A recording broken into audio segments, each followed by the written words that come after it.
Hello, good day. This is Josh. How are you? I am so excited, guys. I had put off seeing this movie because I thought I knew what it was going to be, and I wanted to see it. This is the new Looney Tunes feature-length animated Looney Tunes movie. There's a million reasons why it's crazy that this thing is playing in movie theaters, but there's also a reason why. But anyway, I just kind of, I'm a big fan of animation, as you may know if you know anything about me.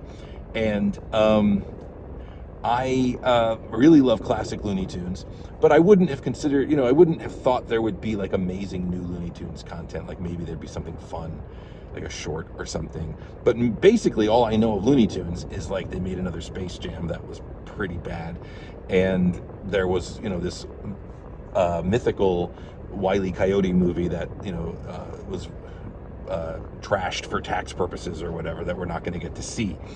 So I knew that this was of interest to me, a hand-drawn animated Looney Tunes movie, but I thought it would probably be, it's such an anomaly that it got made and released, especially in a theater. It's crazy.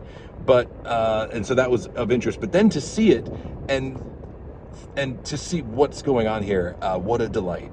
So this movie is fantastic. If you like animation, if you like classic Looney Tunes, this is just a gift to fans of classic Looney Tunes.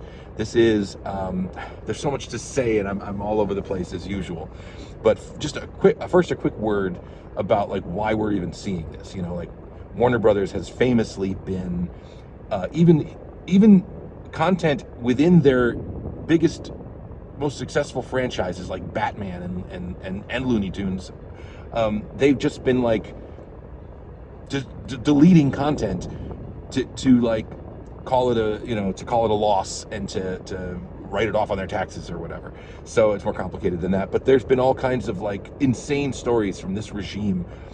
They've taken all the classic Looney Tunes off of streaming of Max. They've canceled, finished movies, edited finished movies in very famous franchises they've chosen not to release. So the fact that this morning train. The fact that this hand-drawn, classic, throwback Looney Tunes movie starring Porky Pig and Daffy Duck gets made and released in theaters, it's only because they actually did jettison it, but they didn't delete it or trash it. They handed it off to Ketchup Media, which is a smaller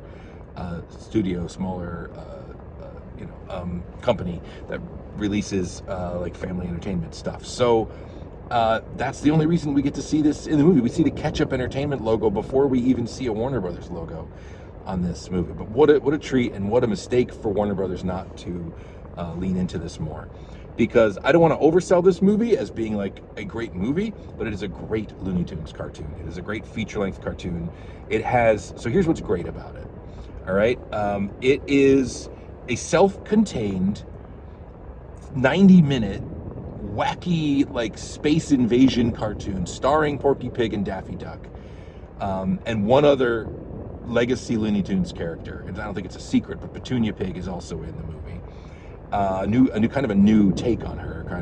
She has a different new personality, and that is to say she has any personality. They've given her a character, but everything else in the movie is original, meaning this is not like the Looney Tunes hanging out on Warner Brothers lot or whatever. Like, this is a story about the Porky Pig and Daffy Duck from the classic cartoons. Specifically, there's a lot of Bob Clampett here, Tashlin, I guess, and some Chuck Jones, like classic era Looney Tunes. This is the Porky Pig, who is kind of like diminutive and a nice guy, and the Daffy Duck, who is 100% Daffy and Looney, and he's bouncing off the walls.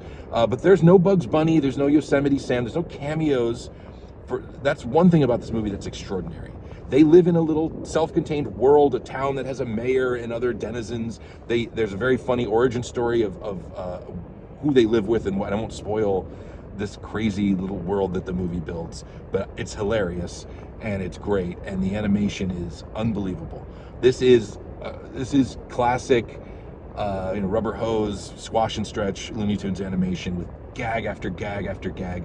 Nobody says that just happened, or there's no like. There are a couple of references that are distinctly modern, but they're not cheap.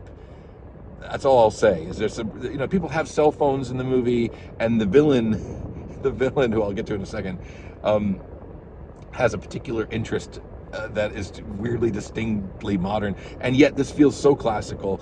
The humor is very much like Looney Tunes. If I was a little younger, if I was 20 years younger, let's say, I would still love this, but I'd nitpick the story. I'd say it has too much story and they didn't need to try and have an emotional arc and whatever. And maybe those things are true, but at this age, I just know how lucky we are that this exists. We're just so lucky to have what we have gotten here.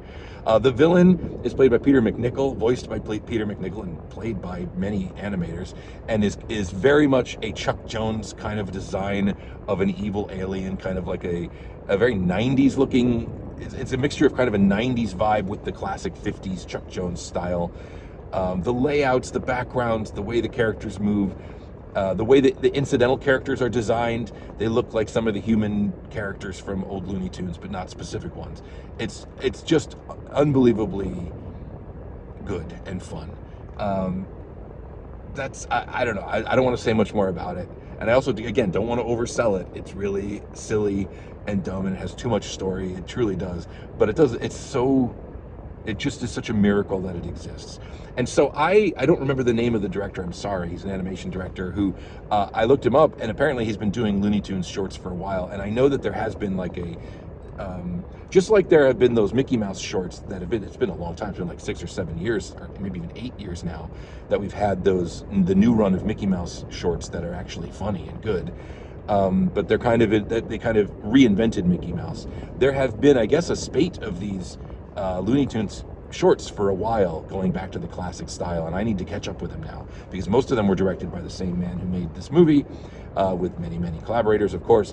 But now, if they're at this level of quality and this level of animated bliss, then I'm all in. I can't wait to see them. So if you like this kind of thing, if it looks fun and cool, it's amazing that it exists, and what a treat to get to sit in a movie theater and watch something like this. That's Looney Tunes: The Day the Earth Blew Up, and I'm still smiling from it. I saw it last night, and I'm still kind of like